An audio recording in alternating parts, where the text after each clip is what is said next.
አሁን ላወራችሁ የምፈልጋችሁ ተማሪዎች ትኖራላችሁ ለአመታት እንግሊዘኛችሁን ለመቀየር መዓት ነገር ሞክራችሁ ነገር ግን በየትኛው መንገድ ለውጥ ማየት የተቸገራችሁ ተማሪዎች ዛሬ ንግግሬ ከናንተ ጋር ይሆናል። አንድ የማረሳው ተማሪ ነበር በአካዳሚያችን እንግሊዘኛን ለ4 ወራት ያህል የተማረ። መጀመሪያ ሲመዘገብ አንድ ነገር ብሎኝ ነበር። እናንተ ጋር የመጣሁት አንዴ ለመጨረሻ ጊዜ ልሞክር ብዬ ነው እንጂ እንግሊዘኛ ላይ ተስፋ ቆርጫለሁ ብሎ ነበር የተመዘገበው። ለምን ተስፋ እንደቆረጠ ስጠይቀው ያልዘረዘረልኝ ነገር የለም ነበር። በስልክ ለ17 ደቂቃ ያህል ነበር ስናወራ የቆየነውና በእነዚህ 17 ደቂቃዎች ውስጥ ከእንግሊዘኛ ጋር በተገናኘ ያሳለፋቸውን ቻሌንጆች አንድ በአንድ ነበር እየዘረዘረ ሲነግረኝ የነበረው። በዚህ የስልክ ንግግር ውስጥ የተረዳሁት አንድ ቁልፍ ነገር እንግሊዘኛውን ለመለወጥ ለመቀየር በጣም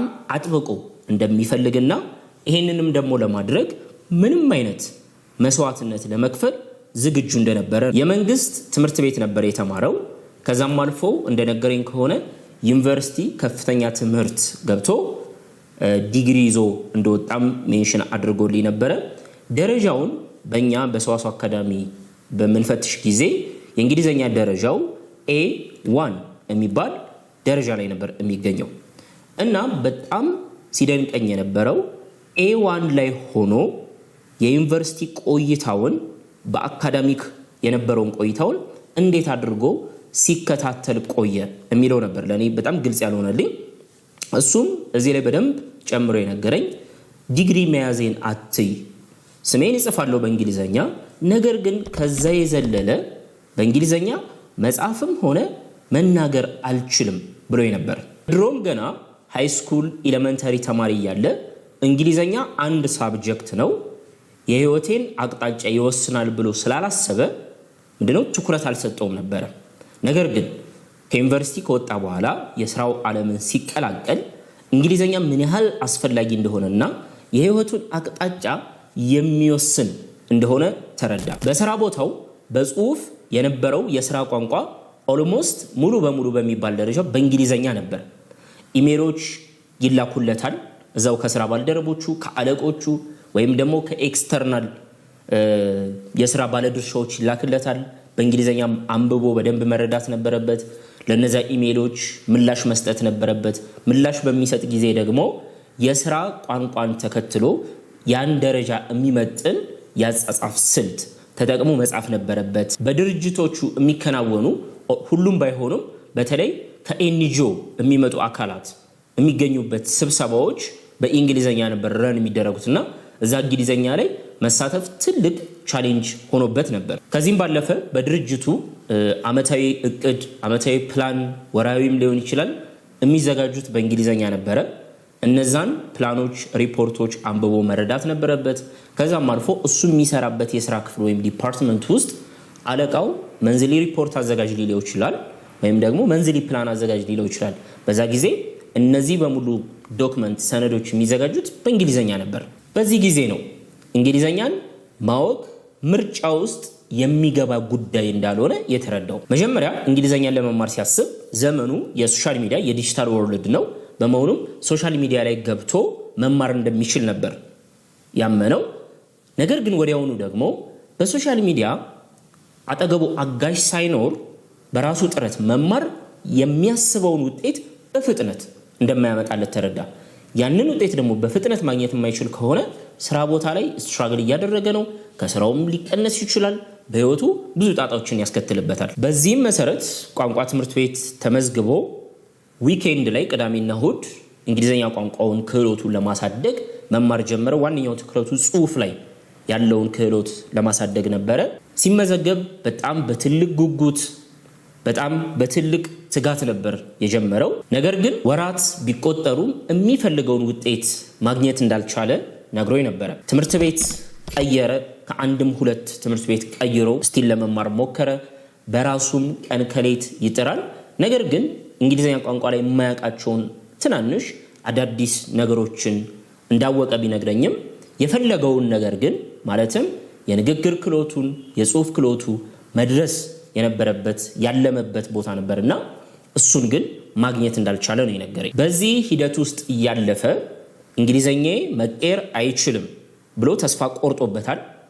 በመሆኑም በህይወቱ እያሰበ የነበረው የህይወቴን ዳይሬክሽን የእንግሊዘኛ ቋንቋ የማይፈልግ የስራ መስክ ውስጥ እንዴት መግባት እችላለሁ ብሎ አስቦ እንግሊዘኛው ላይ ተስፋ ቆርጦ ነበርና ቲክቶክ ላይ ስክሮል እያደረገ እንደ ድንገት የኛን የሰዋሰው አካዳሚን አጥር ያለሽ ሌሰን አይቶ ነበር የደወለልኝ ማለት ነው። ዛሬ የማወራችሁ ተማሪዎች እንደዚህኛው ተማሪ መጀመሪያ በስልክ ስናወራ 17 ደቂቃ አውርተናል ብያችኋለሁ።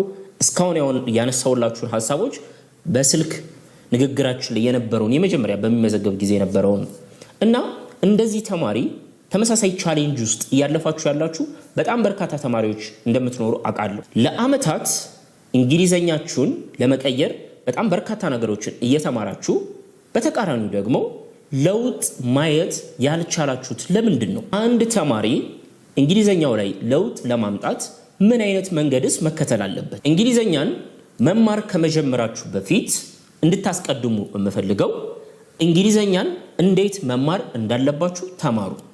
ስለዚህ ቀጥታ እንግሊዘኛ መማሩን ሳይሆን ተንደርድራችሁ መጀመር ያለባችሁ እንግሊዘኛን እንዴት ነው መማር ያለብኝ የሚለውን ይሄንን ራሱ ሐሳብ እንደ ትምህርት ልትማሩት ይገባል። ይሄንን ካልተረዳችሁ ወይም ማድረግ ካልቻላችሁ ድካማችሁ ከንቱ ነው የሚቀረው። ፍራስትሬሽን ተስፋ መቁረጥ ውስጥ ነው የምትገቡት። እንግሊዘኛችሁን የምር መቀየር የምትፈልጉ ከሆነ የግድ ልታልፏቸው የሚገቡ 3 ስቴጆች ደረጃዎች አሉ። የመጀመሪያውን ስቴጅ ደረጃ ምን ብለን እንጠራዋለን? the awareness stage። እኔ ነኝ ያዘጋጀሁት፣ ሌላ ቦታ አታገኙትም።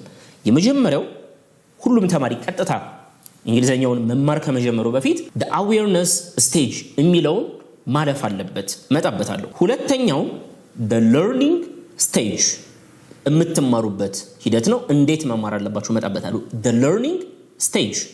ሶስተኛ ደግሞ the reflection stage እንለዋለን ማለት ነው። the awareness stage, the learning stage, the reflection stage ምን ማለት ናቸው እንመጣበታለን። የመጀመሪያው the awareness stage የሚለው ጋር ልምጣ። the awareness stage የመጀመሪያው ሁላችሁም እንግሊዘኛን መማር ከመጀመራችሁ በፊት ልታደርጉት የሚገባው ነው። ይሄ ስቴጅ እንግሊዘኛን ለመማር እንድታቀዱ እንድትዘጋጁ ያደርጋችኋል። ለምንድን ነው ያስፈልገው?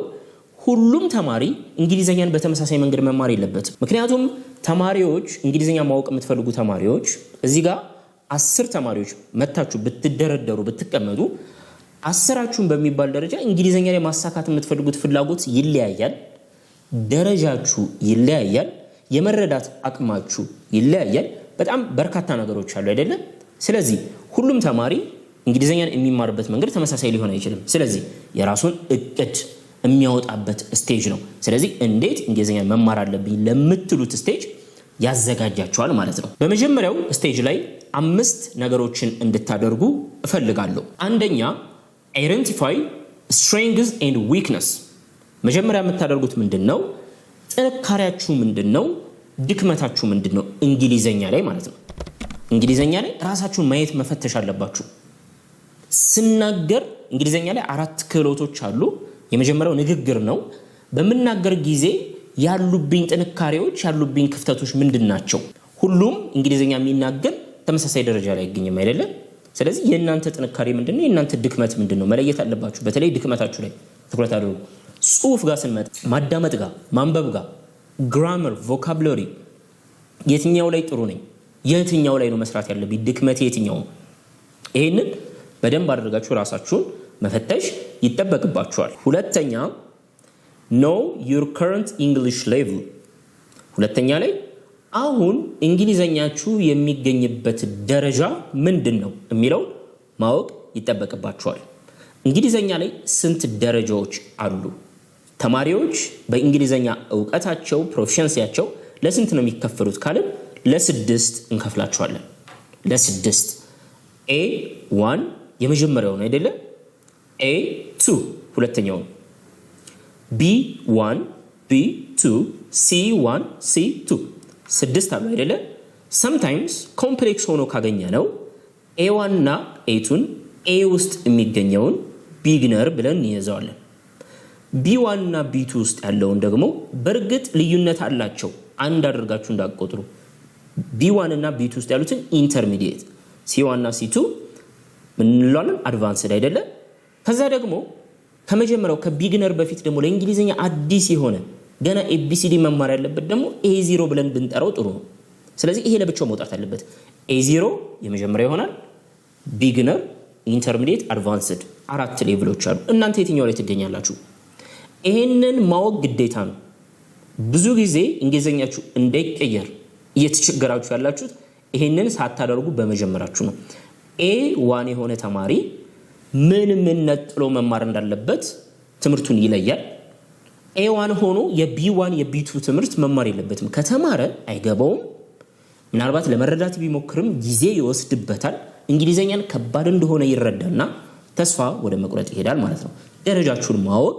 በቀጣይ ምን ልማር እንዴት ልማር በምን ያህል ጊዜ ልማር የሚለውን እንድትወስኑ ያገዛችኋል ሶስተኛ ላይ እንድታደርጉ የምፈልገው ደረጃችሁን ከለያችሁ በኋላ የት ነው መድረስ የምትፈልጉት that means learning outcome ምንለው አለ አይደለ ማሳካት የምትፈልጉት ነገር ምንድነው ክሊር አድርጉት ስለዚህ ንግግር ሊሆን ይችላል ጽሁፍ ሊሆን ይችላል ማንበብ ሊሆን ይችላል የትኛው ላይ ነው ትኩረት ማድረግ እዚህ ጋር የምሰጣችሁ ምክር ባንዴ ሁሉንም አቺቭ ለማድረግ ከሞከራችሁ የመሳካት ቻንሱ ያጠበባችሁት ነው ስለዚህ ፕራዮሪታይዝ የሆነ ቅድሚያ መስጠት ያለባችሁ ያ ልጅ ቅድሚያ የሰጠው እኛ ጋር ሲመዘገብ ለራይቲንግ ነበር ለራይቲንግ እና ለግራመር ሲጽፍ ግራመሩን መጠበቅ ነበረበት የሥራ ቦታ በጣም ያስፈልገው ነበር እናንተስ አሁን ላይ ፕራዮሪቲ የምትሰጡት ለየትኛው ክህሎት ነው ስለዚህ ከዛ ደግሞ በዛ የት መድረስ ትፈልጋላችሁ ምንድነው ማሳካት የምትፈልጉት ይሄንን አስተማሪ ካላችሁ ከአስተማሪያችሁ ጋር በደንብ ዲስከስ ማድረግ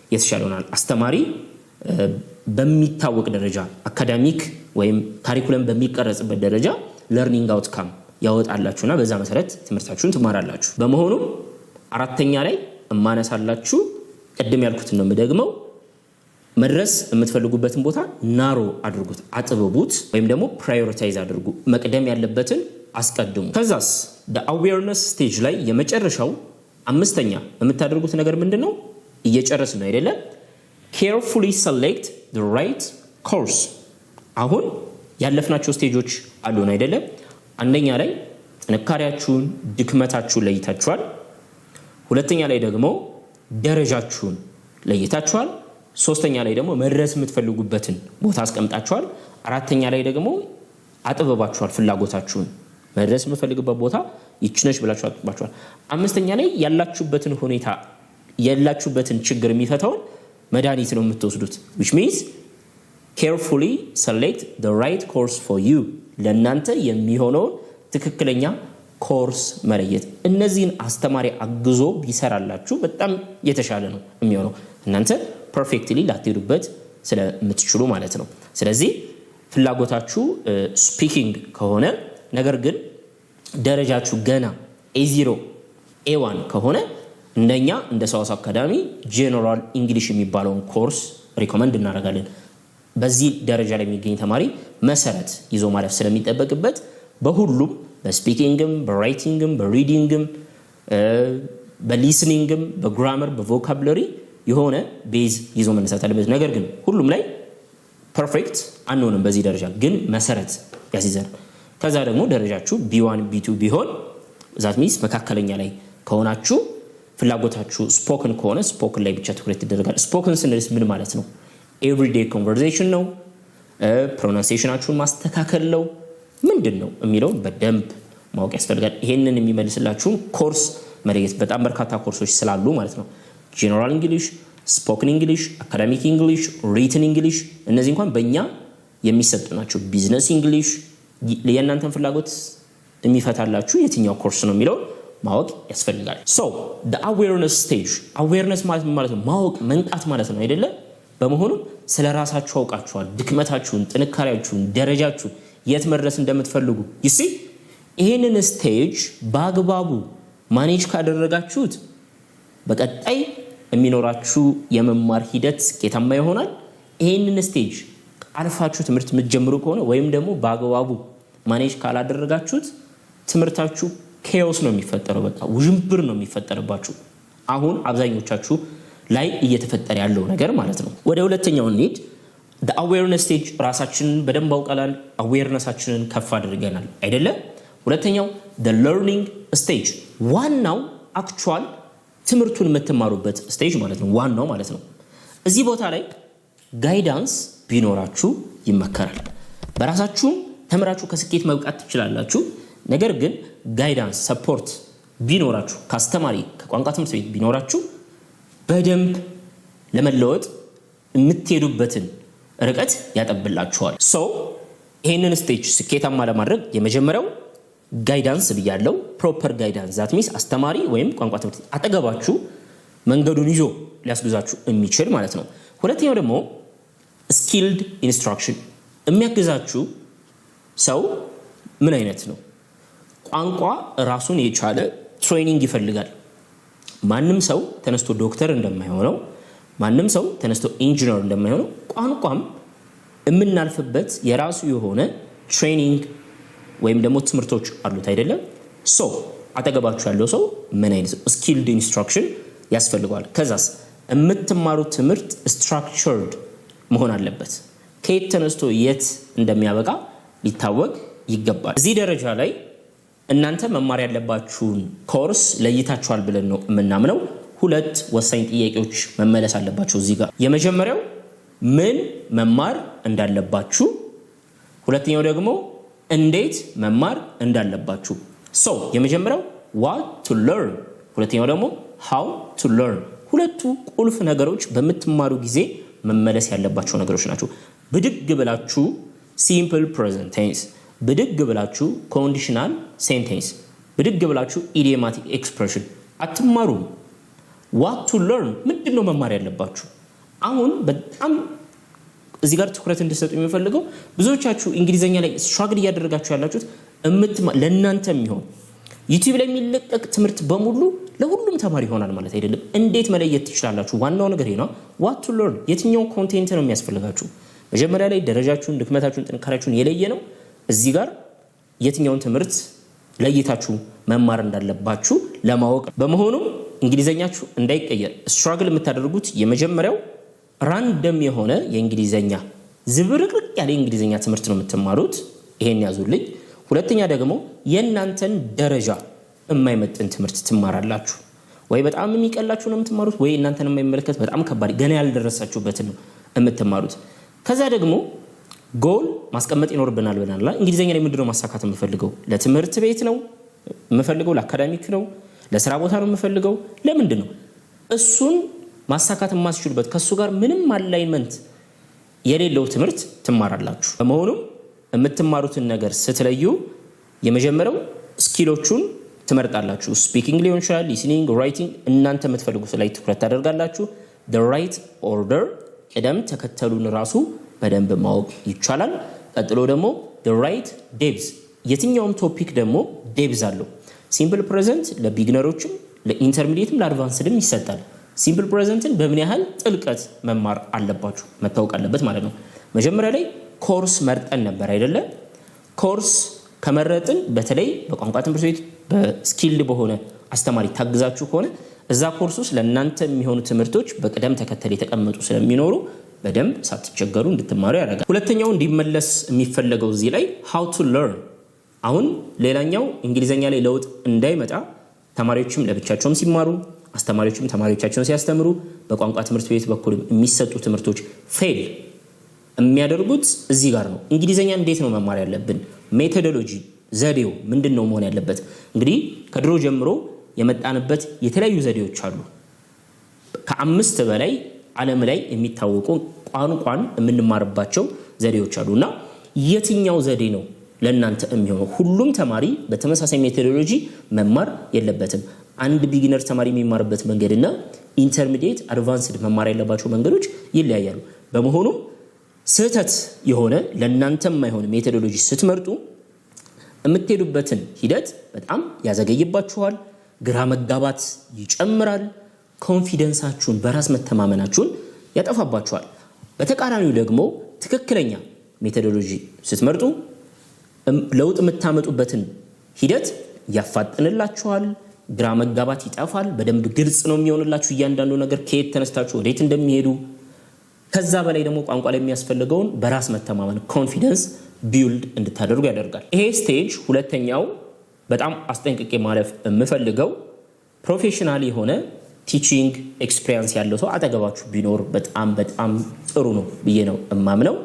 ተማሪዎች እንግሊዘኛችሁ እንዳይቀየር እየተቸገራችሁ ያላችሁት ይሄንን ማድረግ የሚችል ብቃት ችሎታ ሳይኖራችሁ ቀርቶ ሳይሆን ነገር ግን ምን መማር እንዳለባችሁ እንዴት መማር እንዳለባችሁ ሁለቱን ነገሮች ብዙ ጊዜ ስለምትስቱ ነው። ወደ ሶስተኛውና ወደ መጨረሻው ስቴጅ ስናልፍ ምንም ብለናል?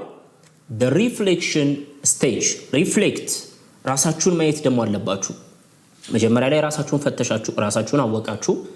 ከዛ ትምህርቱን ጀምራችሁ እየተማራችሁ ነው። ለውጥ እያመጣችሁ ነው ወይስ ስታክ አድርጋችኋል? ይሄም መፈተሽ ያለበት ሪፍሌክት ማድረግ አለባችሁ። ስለዚህ ሂደታችሁን ምንድነው ፕሮግረሳችሁን አሰስ ማድረግ አለባችሁ። የተማራችሁትን ትምህርት ምን ያህል አውቃችሁታል የሚለው ማወቅ ያስፈልጋል። ኢምፕሩቭመንታችሁን መለካት ይጠበቅባችኋል። ከዛ ደግሞ የሚፈጠሩ ጋፖች ይኖራሉ። ሁሌ የምንሄድበት መንገድ ሰክሰስፉል ይሆናል ማለት አይደለም። በመሃል አፕ ኤንድ ዳውን ይኖራል አይደለም። ስለዚህ ክፍተታችሁ ምንድነው? እየከበዳችሁ ያለ ነገር ሊኖር ይችላል። ለመረዳት እየሞከራችሁ ነገር ግን አልረዳለም። እነዚህን እየለዩ ወዲያውኑ መፍትሄ እየፈለጉ መሄድ ያስፈልጋል። በመሆኑም እዚህ ጋር ልትመልሷቸው የሚገቡ ጥያቄዎች እንግሊዘኛዬ ከዚህ በፊት ከነበረው ተሻሽሏል ወይስ አልተሻሻለም? በምን ያህል ደረጃስ ነው እየተሻሻለ ያለው? የትኛው የቋንቋ ክህሎት ላይ አድቫንስ አድርጋለሁ? ወደ ቀጣዩ ደረጃ ለማለፍስ ዝግጁ ነኝ የሚለውን መመለስ አለባችሁ። መጀመሪያ ላይ ራሳችሁን ስትፈትሹ A1 ከነበራችሁ መቼ ነው የA2 ትምህርት መማር መጀመሪያ ያለባችሁ? ወይም ደግሞ ራሳችሁን A2 ነኝ አሁን የA2 ትምህርትን መማር ያለብኝ፣ B1 ነኝ አሁን የB1ን ትምህርት መማር ያለብኝ። ይሄንን የምትፈትሹት እዚህኛው ስቴጅ ላይ ይሆናል ማለት ነው። ይሄንን ለማድረግ የመጀመሪያው አፕሮፕሪየት የሆነ ትክክለኛ የሆነ አሰስመንት ያስፈልጋል። በቋንቋ ትምህርት ቤት የምንጠቀማቸው የተለያዩ አሰስመንቶች አሉ አይደለ? ክላስ ውስጥ ተማሪውን የምንፈትሽበት፣ በወሩ መጨረሻ ኮርሱን በሚጨርስ መጨረሻ ላይ የምንፈትሽበታል። የተቀመጡትን ጎሎች እያሳካ ነው ወይስ አላሳካም፣ ምን አይነት ጋፖች ተፈጥረዋል የሚለውን ማለት። ሪፍሌክሽን ስቴጅን በደንብ ማከናወን ከቻላችሁ ኮንፊደንትሊ ምን ማድረግ ትችላላችሁ? አሁን ያለውበትን ሌቭል በሚገባ አጠናቅቅ ያለው በሚገባ ተረድቻለሁ፣ ወደ ቀጣዩ ሌቭል አሁን ላይ ማለፍ እችላለሁ ትሉና ከዛ በኋላ ደግሞ ወደ መጀመሪያ ሄዳችሁ the awareness stage ከሚለው ተነስታችሁ the learning stage እያላችሁ አዲሱን የምትገቡበትን እንግሊዘኛ ሌቭል መማር ትችላላችሁ። እንደዚህ እያደረጋችሁ ከA1 ወደ A2 ከA2 ወደ B1 እያላችሁ C1 C2 ድረስ ታልፋላችሁ ማለት ነው። ነገር ግን it takes time በጣም ጊዜ የሚወስድ ነገር ነው። ፕሮሰሱን ኢንጆይ እያደረጋችሁ ዛሬ ከነበራችሁ ዕውቀት ነገ የተሻለ በየቀኑ አዳዲስ ዕውቀት እየያዛችሁ ፐርፌክሽን በአንድ ቀን አይመጣም። ስለዚህ በሂደት አመታት የሚፈጅ ጉዞ ሊሆን ይችላል። ከA1 እስከ C2 ለመድረስ በጣም ረጅም ጆርኒ ነው።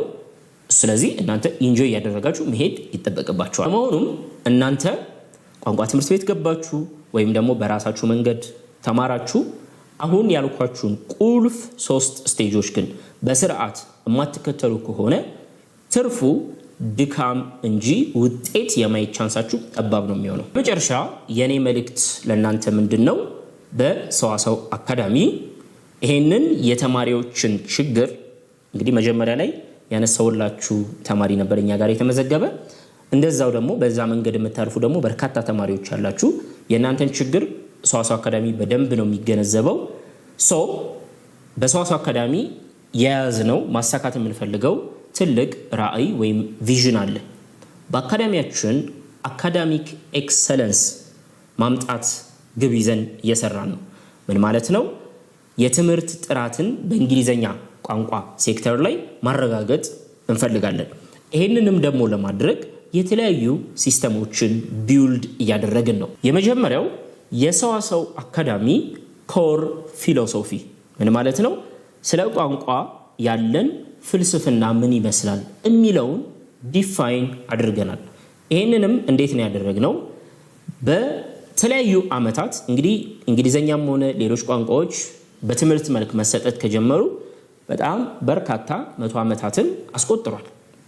በመሆኑም በዚህ ሂደት ውስጥ ሰዎች ወይም ደግሞ ስኮላሮች ቋንቋ ምን ማለት እንደሆነ እንዴት ነበር የሚረዱት የሚለውን ለማጥናት ሞክረናል። በዚህ ሂደት ውስጥ በርካታ ቋንቋ ውስጥ የሚገኙ ስኮላር የሚባሉ ሰዎች ስለ ቋንቋ ምን ብለው ነበር ከዚህ በፊት፣ አሁንስ ምን እያሉ ነው የሚለውን አየን።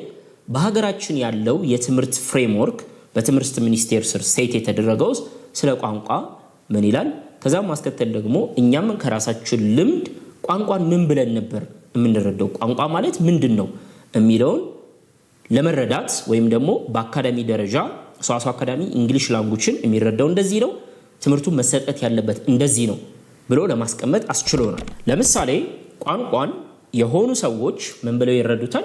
ቋንቋ ማለት የህግጋቶች ስብስብ ነው። ቋንቋ በውስጡ ምንድን ያሉት የተለያዩ ህግጋቶች አሉ፣ ግራመር የምንለው ማለት ነው።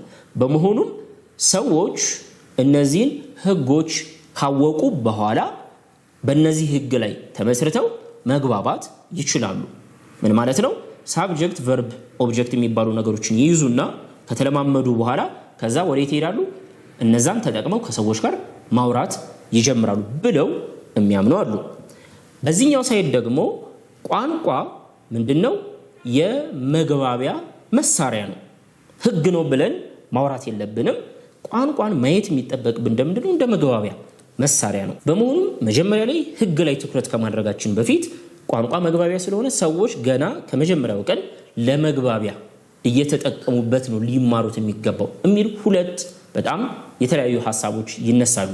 በሰዋስው አካዳሚ እነዚህንና የተለያዩትን ሐሳቦች በደንብ አድርገን አናላይዝ አድርገን ቋንቋን ሰዋስው አካዳሚ እንዴት ነው የሚረዳው፣ ቋንቋ ለተማሪዎች እንዴት ተደርጎ መሰጠት አለበት የሚለው በስርዓት ዲፋይን አድርገን ይሄ የኛ ኮር ፊሎሶፊ ለተለያዩ ነገሮች ጠቅሞናል። የመጀመሪያው ትምህርት አሰጣጥ ሂደቱ ምን መምሰል አለበት፣ ካሪኩለማችን እንዴት ይዘጋጅ፣ ክላስሩም ውስጥ አስተማሪና ተማሪዎች የሚኖራቸው ግንኙነት ወይም ደግሞ የመማር ማስተማር ሂደት ምን መምሰል አለበት የሚለውን ሁሉንም ነገር ጋይድ አድርጎልናል። እንደዚህም በማድረጋችን የሚሰጠው ትምህርት ስትራክቸርድ ነው። በቃ መዋቅር አለው። ከየት ጀምሮ ወዴት እንደሚሄድ ይታወቃል። ፕራክቲካል አለው።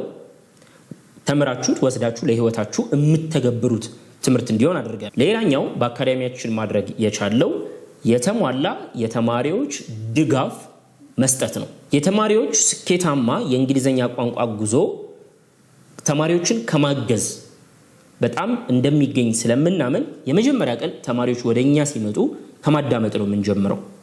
እኛ ጋር የተመዘገበውን ተማሪ በስልክ እንዳያችሁት በጣም ለማዳመጥ ሞክረናል። በመሆኑም ከዚህ ጀምረን ደረጃችሁን መለየት፣ ራሳችሁን እንድትፈትሹ ማድረግ፣ ድክመታችሁን ጥንካሬያችሁን መለየት፣ ለእናንተ የሚሆነውን ኮርስ መለየት፣ ከዛም ደግሞ አብረናችሁ ማሳካት የምትፈልጉትን ነገር ከእናንተ ጋር ተማክረን ማስቀመጥ። በዚህ መሰረት መውሰድ ያለባችሁን ኮርስ ለይተን ኮርሱ ተጀምሮ እስኪያበቃ ድረስ በተለያየ መልኩ ከሳምንት ሳምንት እገዛ እየሰጠናችሁ ከስኬት የምናደርሳችሁ ነው የሚሆነው። አንዴ ተመዝግባችሁ ክላስ ከጀመራችሁ በኋላ ሁሉም ተማሪ ሆነ አስተማሪ ወይም ደግሞ ትምህርት ቤቱ ሁላችንም እንወስዳለን ሪስፖንሲቢሊቲ ኃላፊነት እንወስዳለን። እንደ አካዳሚ እንደ ትምህርት ቤት ያዘጋጀነው ፊሎሶፊ እየተተገበረ ነው ወይ፣ ካሪኩለሙ የመማር ማስተማር ዘዴው በአስተማሪዎችና በተማሪዎች በኩል እየተገበረ ነው የሚለው የትምህርት ጥራቱን ማረጋገጥ ኃላፊነት ይወጣል። አስተማሪው ደግሞ ከአካዳሚው የተሰጠውን ትምህርት ለተማሪዎች ፕሮፌሽናሊ በሆነ መንገድ ማቅረብ፣ በተማሪዎች መካከል ያለውን ኮሚኒኬሽን ጋይድ ማድረግ፣ እዛ ቦታ ላይ የመማር ማስተማር ሂደቱ ተማሪዎች በደንብ ፓርቲሲፔት እንዲያደርጉበት ያንን ኢንቫይሮንመንት የመፍጠርና የፋሲሊቴት የማድረግ ኃላፊነት ይወጣል። እናንተ ተማሪዎች ደግሞ የዚህ ትልቅ ፕሮጀክት ሴንተር ናችሁ። ከእናንተ በጣም የሚፈለገው ዋነኛው ነገር ምንድነው? ፉሊ ኢመርጅ አድርጋችሁ እንድትማሩ ነው። ክላስ ውስጥ ከእናንተ የሚጠበቀው ፉል አክቲቭ ፓርቲሲፔሽን፣ ትምህርቱን ከክላስ በኋላ ወስዳችሁ የቀረውን ነገር ደግሞ በራሳችሁም ደግሞ ፕራክቲስ ማድረግ፣ ብዙ ኃላፊነቶች ይሰጣችኋል ማለት ነው። ሌላኛው ያልተቋረጠ አሰስመንት፣ ትምህርታችሁን በምትከታተሉ ጊዜ በየሳምንቱ በየወሩ ለውጣችሁን መከታተል፣ ክፍተት ሲኖር ወዲያውኑ ሳይቆይ ምንድነው ሰፖርት መስጠት ፊድባክ መስጠት ከዛ ያሰብነው መስመር ውስጥ ሳትወጡ እንድትሄዱ አድርጎ ኮርሱ በሚያልቅ ጊዜ የሚፈልገው ቦታ እንድትደርሱ ያደርጋል። የመጨረሻው መልእክቴ እንግሊዘኛን በትክክለኛው መንገድ ከሰዋሰው አካዳሚ ጋር እንድትማሩ ነው የምመክራችሁ። አሁን እንደምታውቁት የእንግሊዘኛ ኮርስ ምዝገባ እያካሄድን ነው። በዚህ ኮርስ ላይ መመዝገብ ቻንስ የምታገኙ ተማሪዎች በደንብ ትጠቀሙበታላችሁ። ለመመዝገብ በ0923 05 2061 ወይም ደግሞ በቴሌግራም ዋትስአፕ እና ኢሞ ላይ ልታናገሩን ትችላላችሁ። መልካም ጊዜ